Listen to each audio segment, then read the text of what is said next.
নেশার টাকা জোগাড় করতে এক বাড়িতে দুঃসাহসিক চুরির কাণ্ড সংঘটিত করেছে এক যুবক। ঘটনা উদয়পুর ধ্বজনগর পুলিশ লাইন স্থিত আসাম রাইফেলস স্কুল সংলগ্ন এলাকায়।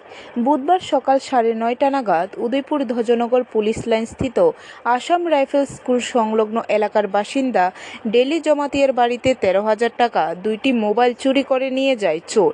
পরবর্তী সময় ডেলি জমাতিয়া রাধাকিশোরপুর থানায় এসে মামলা করেন। পরে পুলিশ মামলা হাতে নিয়ে 1.5 ঘন্টার মধ্যে এলাকার হান্তে জমাতিয়া আটক করে।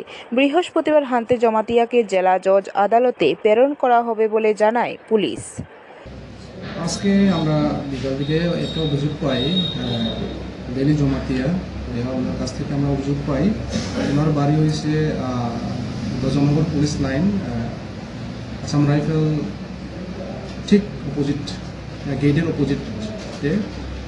তাদের কাছ থেকে আমরা একটা অভিযোগ পাই সে সকাল 9:30 নাগাদ ওনার বাড়িতে চোর ঢুকে 2টা মোবাইল আর ক্যাশ রুপিস 13,000 চুরি করে নিয়ে যায়।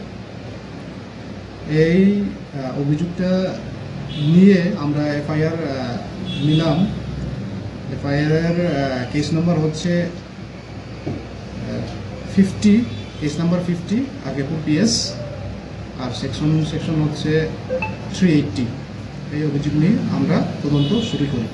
ব্যুরো রিপোর্ট, খবর ত্রিপুরা।